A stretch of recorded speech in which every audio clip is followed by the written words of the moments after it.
AI का विस्तार बहुत तेजी से बढ़ रहा है। लाल किले से मैं देश के नौजवानों के लिए घोषणा करना चाहता हूं। हमने तय किया है कि आने वाले 1 वर्ष में 1 करोड़ युवाओं को एआई स्किल के लिए ट्रेनिंग देने का हम काम करेंगे, ताकि हमारा देश का नौजवान एआई की दुनिया में भी नेतृत्व करने का सामर्थ्य।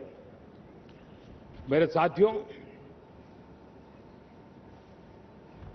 बायो इकोनॉमी एक नया क्षेत्र है।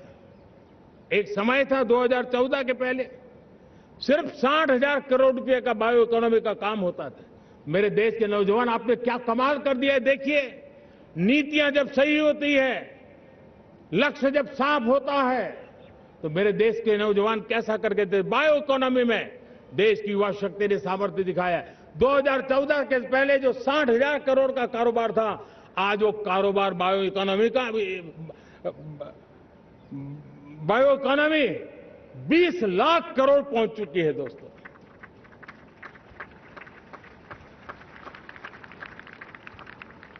दो 2009-10 का कालखंड था, सिर्फ 25 लाख इलेक्ट्रिक व्हीकल हमारे देश में बिके थे। 1.5 लाख इलेक्ट्रिक व्हीकल बिके थे 2009-10 में। 1.5 लाख इलेक्ट्रिक व्हीकल।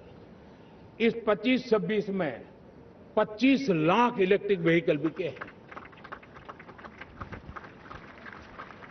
मेरे प्यारे देशवासियों, एविएशन सेक्टर भी मेरे नौजवानों के लिए बहुत तेजी से आगे बढ़ रहा है।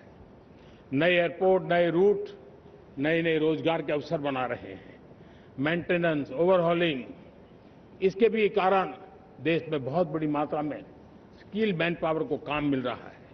मेड इन इंडिया हवाई जहाज बनाने की दिशा में हमने सफलता पाई है।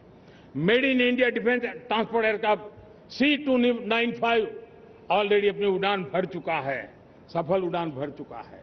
ये देश के नौजवानों के लिए, मेरे साथियों, ड्रोन ने भी बहुत बड़ा काम किया है। स्वामित्व योजना, गांव में ड्रोन से स्वामित्व योजना सफल हो रही है। करीब 3.25 करोड़ परिवारों को स्वामित्व योजना का लाभ मिला है और इसके कारण 140 लाख करोड़ रुपए जैसी संपत्ति अनलॉक हुई है, जिसके कारण बैंक से लोन मिल सकता है, लोग अपना कारोबार कर सकते हैं। मेरे प्यारे देशवासियों, हमारे मध्यम वर्गीय परिवारों के सामने एक बहुत बड़ा बोझ बन चुका है कोचिंग क्लासेस की स्पर्धा। हर माँ बाप को लग रहा है कि कोचिंग क्लास में बच्चे को नहीं भेजा तो हम प्रतिष्ठित परिवार नहीं है। इन गरीब और मिडिल क्लास परिवारों की हम चिंता करते हुए हजारों करोड़ रुपए का उनका खर्च है वो भी बचे, बेटे भी अपने आसपास रह सके, उनकी देखभाल हो सके, परिवार पर आर्थिक बोझ न आए। और इसलिए हमने युवाओं के लिए विभिन्न परीक्षाओं की फ्री ऑनलाइन कोचिंग हमने करने का निर्णय किया है।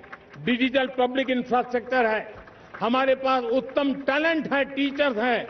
उन संसाधनों को जोड़ करके हम देश के नौजवानों को फ्री कोचिंग देने का एक पूरा नेटवर्क हम खड़ा करने वाले हैं।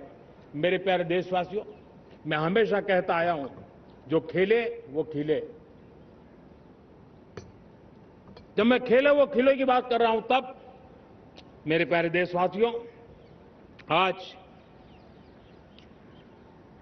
भारत खेल की दुनिया में अपनी जगह बना रहा है। अब खेल के पोडियम में भारत का राष्ट्रगीत सुनाई देता है, भारत का राष्ट्रगान सुनाई देता है, भारत का तिरंगा झंडा लहराता दिखाई नजर आ रहा है।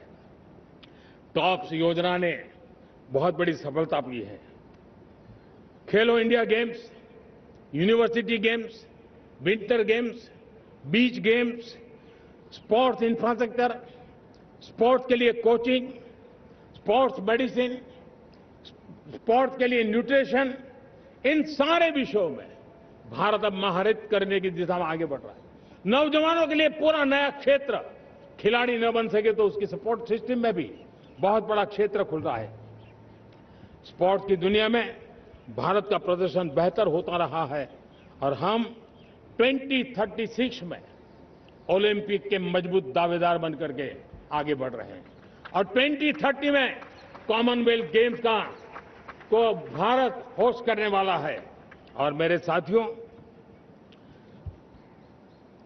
दुनिया में जो ओलंपिक की खेल होते हैं, करीब 40 प्रकार के गेम होते हैं और करीब 350 साढ़े 350 स्पर्धाएं होती हैं ओलंपिक में।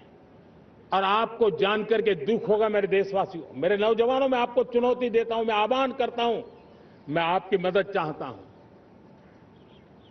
350 जितने स्पर्धाओं में भारत 2/3 खेलों में कहीं होता ही नहीं, हमारी मौजूदगी नहीं होती, हम क्वालिफाई नहीं होते हैं।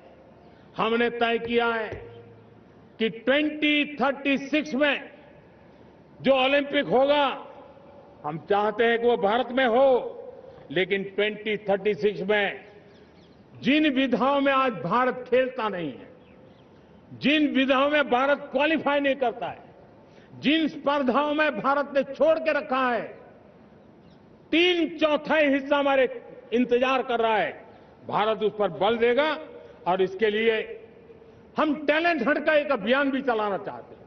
हमें अगर 2036 के लिए खिलाड़ी चाहिए तो आज जो 5 साल, 10 साल, 15 साल की उम्र के नौजवान हैं, बेटे हैं, उनके तरफ ध्यान देना होगा, उन बेटियों पर ध्यान देना होगा।